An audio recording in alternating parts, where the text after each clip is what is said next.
La Organización Internacional de Policía Criminal, mejor conocida como Interpol, tiene en su listado de personas más buscadas a al menos 57 mexicanos, cuyos delitos son tan graves que emitieron una ficha roja, que permite su detención en al menos 190 países.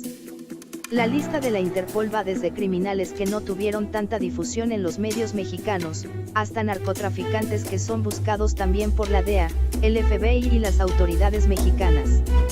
Entre los mexicanos que son buscados por la Interpol se encuentran un exgobernador acusado de desvío de recursos, un narcotraficante fundador del Cártel de Guadalajara, un sacerdote acusado de pederastia al abusar sexualmente de al menos 100 menores de edad. Pero quien se encuentra en el top 10 de la lista del FBI es el narcotraficante mexicano Rafael Caro Quintero, buscado por las autoridades mexicanas y estadounidenses tras ser liberado en 2013 luego de que un juez le otorgara un amparo. A Rafael Caro Quintero se le acusa del asesinato del agente de la DEA, Enrique Kiki Camarena Salazar y de su piloto Alfredo Zavala Avelar, en 1985. ¿Quién es Rafael Caro Quintero, el narco de narcos? Rafael Caro Quintero, uno de los fundadores del Cártel de Guadalajara, era reconocido en los círculos de la alta sociedad como un exitoso y joven empresario que no solo tenía dinero y poder sino que también era exitoso con las mujeres. Su característica era un peculiar estilo de vestir que le valió el apodo de El Príncipe.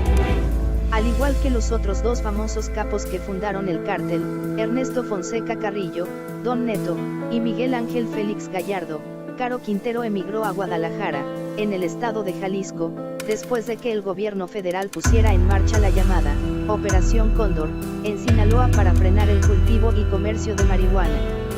A pesar de que Félix Gallardo era conocido en el sector empresarial, Caro Quintero era el que tenía un perfil más público de los tres. Fue el primer capo mediático de México, antes de él no se conocían capos famosos en el país.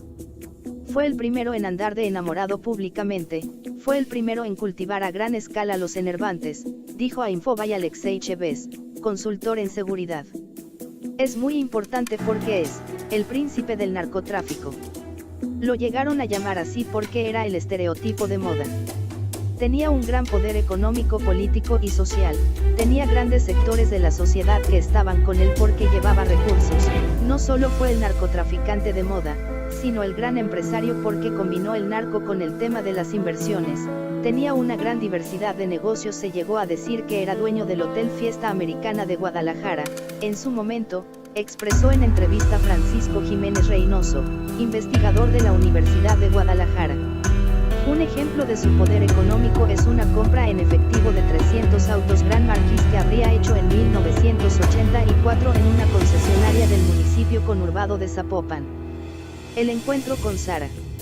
El poder que le daba el dinero le permitió acercarse a los círculos políticos, donde habría conocido a una joven llamada Sara Cosío Vidaurri Martínez, hija del entonces secretario de Educación Estatal, César Cosío, y sobrina del exgobernador de Jalisco Guillermo Cosío Vidaurri, uno de los 10 mandatarios estatales en la historia del país que ha tenido que renunciar a su puesto por presiones políticas o demanda ciudadana.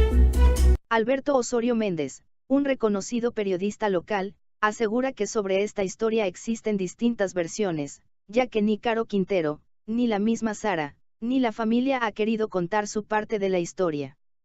De ella se sabe que era conocida en los centros nocturnos y en los restaurantes más caros de Guadalajara. Su carácter caprichoso le había dado fama en distintos círculos, lo cual era algo en común que tenía con el capo, quien siempre se hacía notar por sus arrebatos. El contacto con una persona como Caro Quintero le representaba a Sara cierto nivel de adrenalina, de contacto con los riesgos. Yo no sé si en ese momento se inauguró en Jalisco una nueva visión de ascenso social, dijo a Infobay Osorio Méndez desde Guadalajara.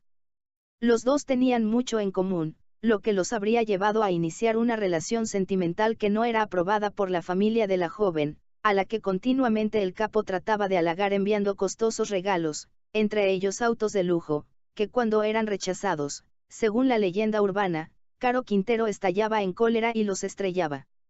Alguna vez le pregunté a uno de sus familiares de Sara.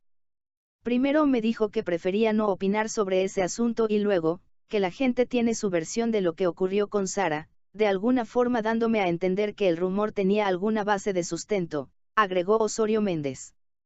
El agente de la DEA que lo cambió todo.